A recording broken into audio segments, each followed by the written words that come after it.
I should call it an accident, but after what happened to me last year with my neck, I haven't been able to recover as much as I wanted to. I actually thought I'd be pretty healthy by now, and maybe not running a marathon like Pastor Jim, but I would be riding my bicycle, 5, 6, 8 mile a day, and I just, last time I rode it, I wrecked, and I haven't been on it since because I'm afraid of it now. I figure if I hit my neck and break those bars, I'm messed up. So Terry and I have been praying about this since May of this year, and for me to get more recovery, and for the health of our church, I decided I'm going to retire next June. I'm going to retire. I'm retiring 2.5 years early, but we ran the numbers, so we'll be secure with that. We bought a house, and my gracious wife posted it on Facebook a couple of weeks ago, and I said, the cat's out of the bag before I even made the announcement, and she said to me, for 24 years, every time you get reappointed to another church, we have to keep it a big secret until we can tell the congregation. And people would come visit us, and in our house, they'd see boxes stacked up for packing. Are you moving? I know. She said, I'm letting the world know that we're going to be homeowners again after all these years of not owning a home. And we're excited about that. Other things I want to say is, this church, I have not served a bad church in 24 years. Not one. Really. Stressful at times, but not one bad church. Almost every church wanted to move ahead and make disciples for Jesus Christ. Almost every. And this church has been exceptional. I cannot speak more highly of our leadership and of our general congregational members who are involved. And you all stepped up to the plate when I was off for almost 5 months last year, and especially when I was in the hospital. You heard me say it in that videotape I put out, that I could feel your prayers in there like you would not believe. I could feel them. The first time in my life I could actually feel God's presence through prayers. And that's what got me through to where I'm at today, your prayers.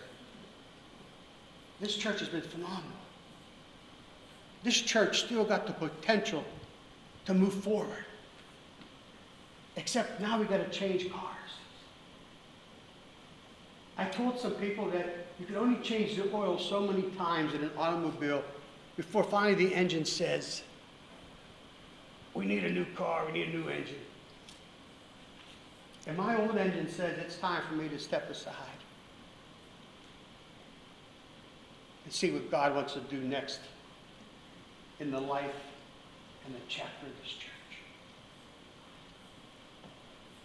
A couple of weeks ago, another pastor stopped in to see me. And he says, Dwayne, he said, I hear you're retiring. Of course, your colleagues always get the word through the grapevine pretty early. I said, yeah, but I haven't wrote to the bishop yet. I could have that letter in before December 1st, so he's probably going to get it this week now. But he already knows. He said, what do you think about retiring? He said, you making that choice? I said, yes. I'm making that choice. I need to make it for me and Terry. He said, well, how do you feel about everything else? I said, well, sometimes I don't feel like I accomplished what I wanted to do with the church. I remember the bishop calling me here and said, I got a church for you. He said that they need somebody to go in and love it, repair it, I guess, build it up. And he said, we want you to go there.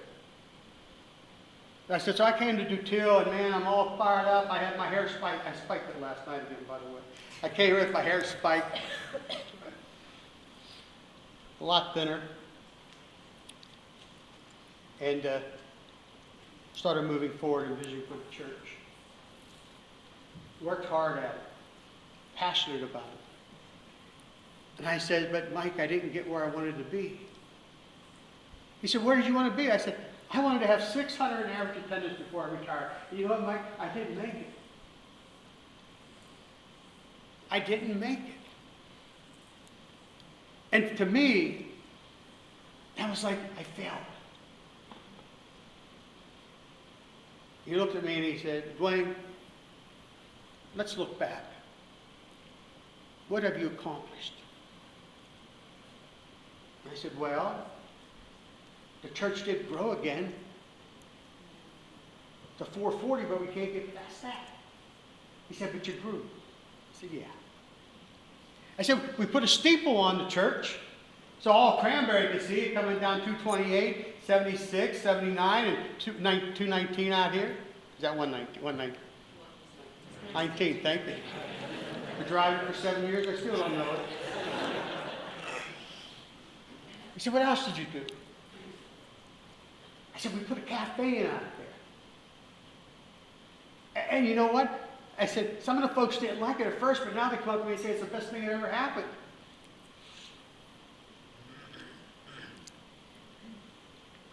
What else? I said we started to do Till TV and online worship service live on Sunday mornings for people who are homebound or people who can't get to church because they're on their work site somewhere, they're staying overnight somewhere, they can watch it and be part of the church family.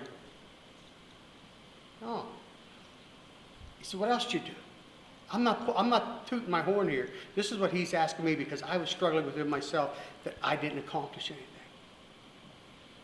He said, what else did you do?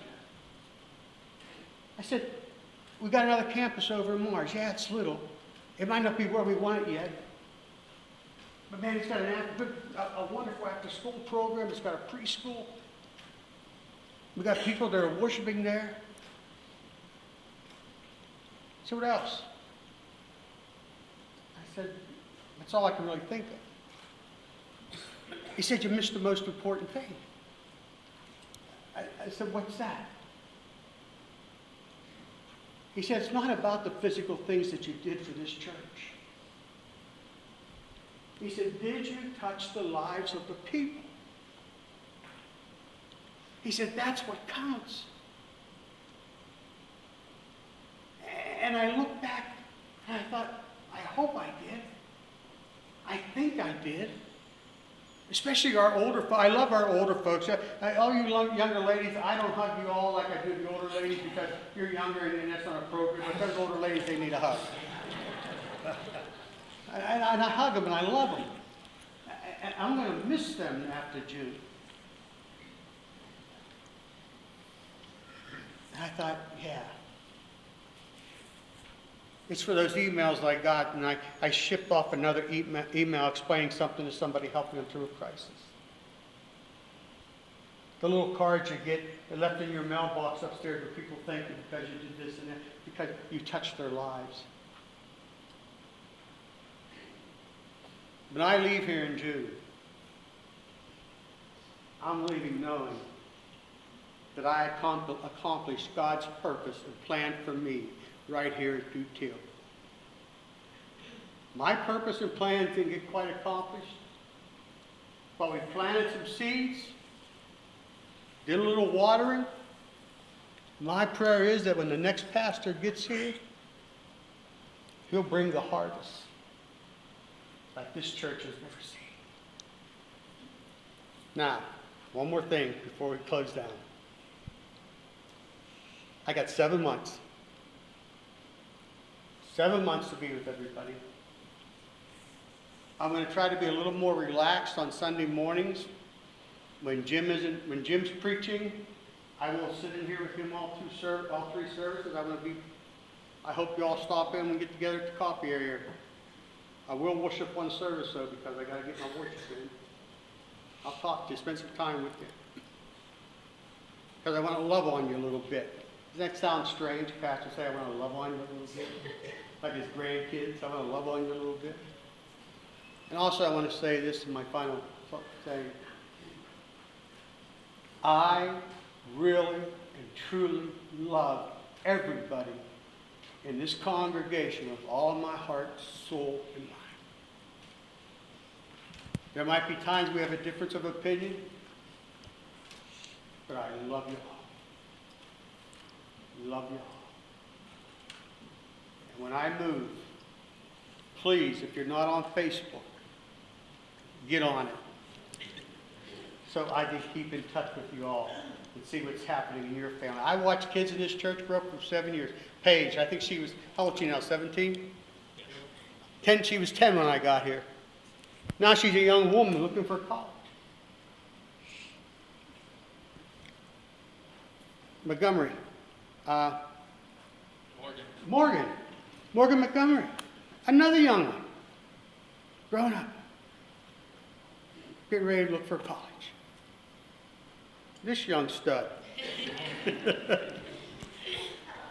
Watched him grow up too.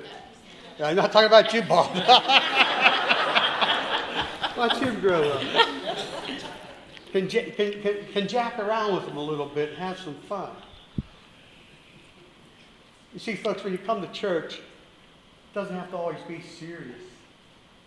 It could be a time of laughter and fun, crying with one another, praying for one another. That's church.